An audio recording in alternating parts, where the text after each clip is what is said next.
Hi.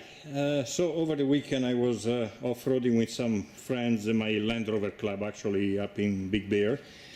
And on a rock garden on White Mountain, a rock jumped up and broke the end link to my front sway bar. So I purchased a replacement from Atlantic British, and I thought I would video how I'm going to replace it. I already have the car in extended off-road height, and I have my high lift jack position under the car on the crossbeam actually, although I do have a skid plate in my case, so I don't really need to be that careful, but otherwise I would position it right in the middle on the crossbeam and lift the whole front end up. The point of that is that you want to have both wheels off the ground, because then there will be no tension on the sway bar. It will be easier to work on replacing the broken end link, which on my instant happens to be on the front driver's side.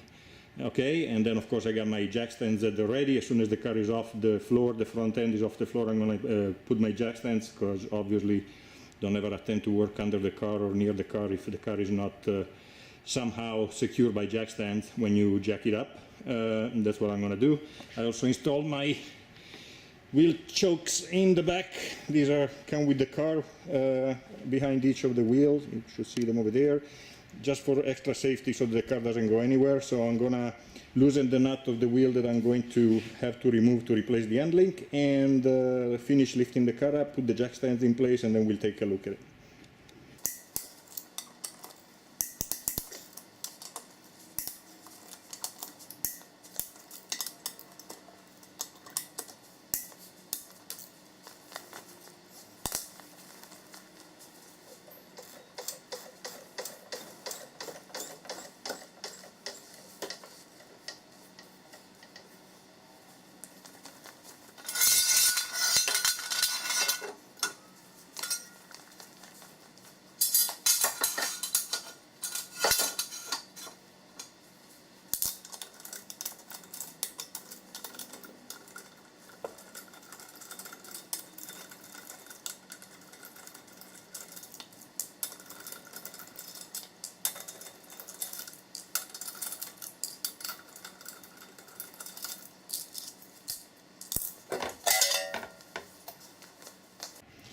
Alright, here we go.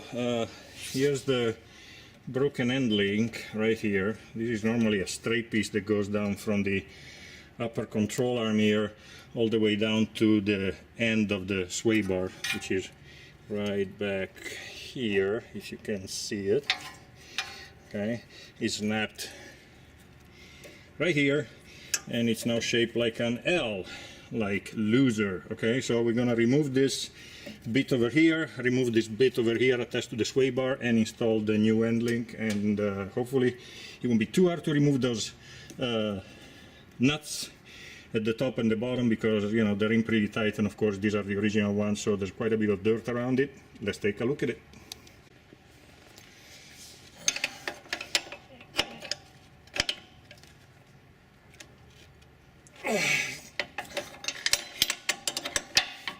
Alright, that wasn't that hard at all. I'm afraid that the other side might not be so much fun. Hold this still, because it's hidden behind the wheel well. But let's remove this part over here first. You can see.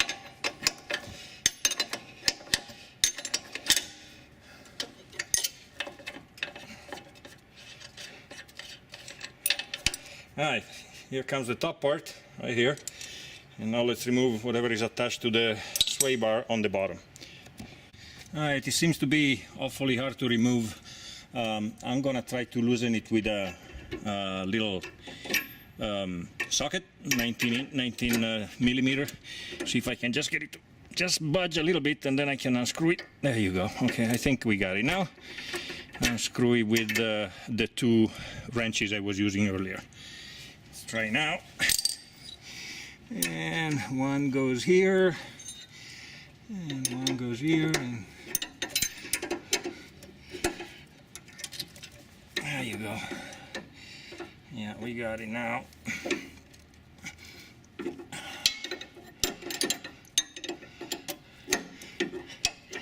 There's some sensor wires in the way, so you gotta watch it and make sure that you don't damage them as you work from the back of the wheel here, obviously. And it's a little bit of a slow work because those threads are obviously caked up with a lot of dirt. You might want to even spray some WD-40.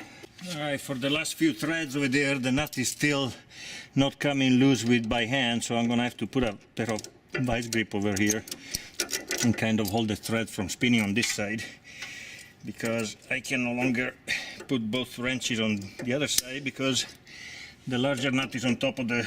There you go. Now it's loose. Well, whatever you need to do to get it loose doesn't matter, because this is broken and needs to be replaced anyway. Okay, let's get the new one and put it in.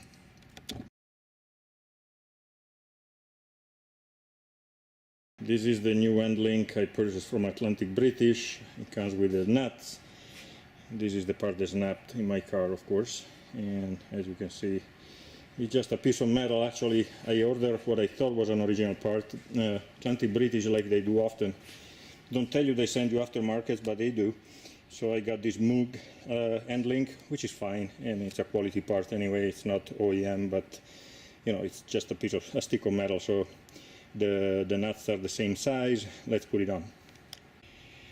Yeah, so anyway, it wasn't nearly quite as easy as I thought, especially the bottom part over here, because it was hard to insert the stud, basically the threaded part.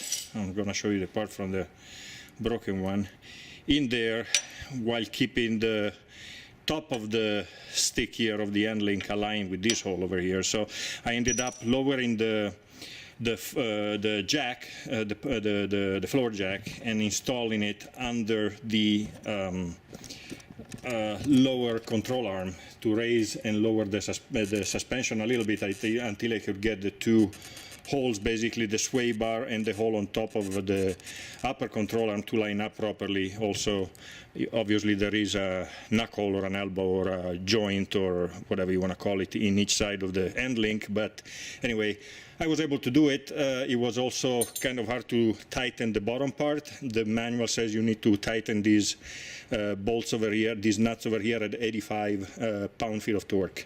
And the bottom one is all done. I'm going to finish tightening the top one, and that's it. I'm going to put the wheel back and we should be done.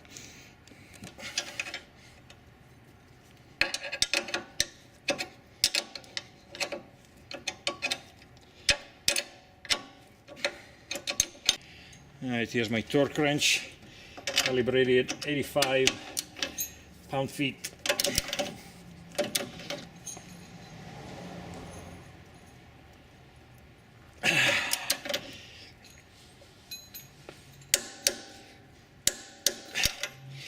We're good. Put the wheels back on and done job. Probably about 20-25 minutes, I would say, altogether.